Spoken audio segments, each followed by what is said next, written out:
Kami persilahkan Sallu ala Nabi Muhammad.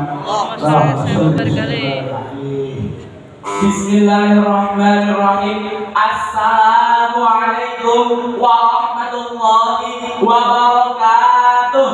Waalaikumsalam warahmatullahi wabarakatuh. Alhamdulillahilladzi ja'alana al-mu'minin fa'amarna bi'ibadati linakuna minal muttaqin fasubhanalladzi khalaqana ahsana taqwim fanahmaduka ya rabbal alamin kama 'allamtana an nahmadak wa nashkuru syukran kama 'allamtana an nashkura antal muqaddim antal muakhir biyadikal khair innaka 'ala kulli syai'in qadir. Amma ba'du. Dewan Hakim yang saya muliakan, hadirin sekalian beserta teman-teman yang saya banggakan, singgah sebentar di rumah Khobar memakan mangga dan pepaya. Hadirin semua, apa kabar? Apakah sehat semuanya? Alhamdulillah. Alhamdulillahirabbil alamin. Pertama-tama dan yang paling utama, serta yang selalu diutamakan oleh para alim ulama, marilah kita panjatkan puji serta syukur kita atas kehadiran Allah Subhanahu wa Ta'ala yang telah memberikan kita nikmat yang banyak sehingga kita bisa berkumpul di tempat yang insya Allah berkah ini. Amin amin ya rabbal alamin. Selanjutnya, sholawat berdikaikan salam, berakarkan kerinduan, berbuahkan kecintaan. Tak lupa kita aturkan kepada junjungan kita, tidak lain tidak bukan ialah Nabi Yuna Muhammad Sallallahu Alaihi Wasallam, yang tentunya telah membimbing kita dari zaman kegelapan hingga zaman yang terang benderang seperti saat ini. Sebelumnya perkenalkan, saya Ahmad Sudais dari Madrasah Aliyah Negeri 11 Jakarta yang pada kesempatan kali ini insya Allah akan membawakan sedikit pidato dakwah yang berjudul Relevansi Al-Quran terhadap perkembangan zaman. Hadirin yang dirahmati oleh Allah Subhanahu wa Ta'ala, abadi, terjaga, dan tidak berubah adalah nilai mutlak dari kemukjizatan Al-Quran yang selalu dijaga oleh Allah Subhanahu wa Ta'ala. Sebagaimana Allah Subhanahu wa Ta'ala berfirman di Quran surat Al-Hijr ayat 9. A'udzu billahi minasyaitonir rajim. Bismillahirrahmanirrahim. Inna nahnu nazzalna dzikra wa inna lahu lahafizun. Al-ayat. Yang artinya, sesungguhnya kamilah yang menurunkan Al-Quran dan kamilah yang memeliharanya. Quran surat Al-Hijr ayat 9. Tetapi timbul pertanyaan tentang implikasi dari mukjizat-mukjizat tersebut, terutama tentang maknanya dalam arti temporal. Karena dunia masih berputar dan zaman masih terus berkembang, sehingga dapat dipastikan banyak kejadian dan masalah yang baru yang muncul. Hadirin yang dirahmati oleh Allah Subhanahu wa Ta'ala, namun para ulama telah memberikan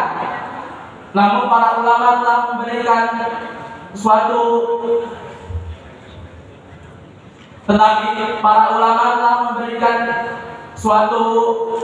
alternatif bagi kita untuk mempelajari ilmu Allah Subhanahu wa Ta'ala, yaitu dengan menggunakan ketajaman pikiran dan kejenian pemikiran ilmiah. Kemudian para ulama menghubungkannya dengan keadaan zaman sekarang sehingga sesuai dengan benang merah persoalannya. Proses ini disebut sebagai ijtihad.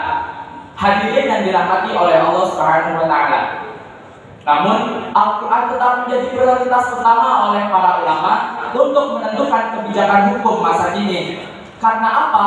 Karena ilmu Allah Subhanahu wa Ta'ala yang tercantum di dalam Al-Quran begitu luas, sampai-sampai jika lautan dijadikan tinta untuk menulisnya tidak akan cukup. Perumpamaan ini termaktub di dalam firman Allah, Quran surat Al-Kahfi ayat 109 yang berbunyi, A'udzu billahi minasyaitonir rajim. Bismillahirrahmanirrahim. Qul law kana al-bahru midadan li kalimati rabbi lanafida al-bahru qabla an tanfida kalimatu rabbi walau ji'na bimithlihi madada. Al-ayat. yang artinya, katakanlah Muhammad, seandainya lautan dijadikan tinta untuk menulis seluruh kalimat-kalimat Tuhanku, maka pasti habislah lautan itu sebelum selesai penulisan kalimat-kalimat Tuhanku. Walaupun kami datangkan tambahan sebanyak itu pula. Quran surat Al-Kahfi ayat 109. Bahkan Syekh Abdullah Sahal At-Tustari dalam Mafatihut Tadabbur Al-Quran mengungkapkan bahwa meskipun seorang hamba menerima 1000 wawasan dari setiap huruf Al-Quran, maka ia tidak akan mencapai puncak kalimat Allah Subhanahu wa Ta'ala yang tercatat dalam kitabnya. Karena firman-firmannya adalah sifat-sifatnya, dan sifat-sifatnya itulah yang tidak terbatas. Hadirin yang dirahmati oleh Allah Subhanahu wa Ta'ala, jadi tidak ada kata akhir bagi kita untuk memahami Al-Quran, karena pada hakikatnya ilmu Allah Subhanahu wa Ta'ala yang tercantum di dalam Al-Quran hanya Allah sendiri yang mengetahuinya secara utuh. Dan umat manusia sepanjang sejarah kehidupan hanya bisa memahami aspek-aspek tertentu dari ilmu Allah yang tercatat di dalam kitabnya, yang sesuai dengan latar belakang budaya yang mengikuti kehidupannya dan permasalahan yang ada. Itulah sebabnya ijtihad berfungsi sebagai sumber dinamis yang menerima perkembangan pemikiran, yang menjadikan Al-Quran selalu relevan di setiap zaman. Meskipun hasil ijtihad bersifat relatif dan sementara, namun tetap kita harus patuhi hingga tercapai pendapat baru yang lebih kuat. Hadirin yang dirahmati oleh Allah Subhanahu wa Ta'ala, mungkin cukup sekian yang dapat saya sampaikan. Apabila ada perkataan atau perbuatan yang kurang berkenan di hati hadirin sekalian, mohon dimaafkan, karena kesempurnaan hanya milik Allah Subhanahu wa Ta'ala semata. Terima kasih atas perhatiannya. Tiba saatnya saya pergi untuk melanjutkan perjuangan Sayyidul Alamin. Sebelum saya akhiri, saya ingin membacakan pantun untuk para hadirin.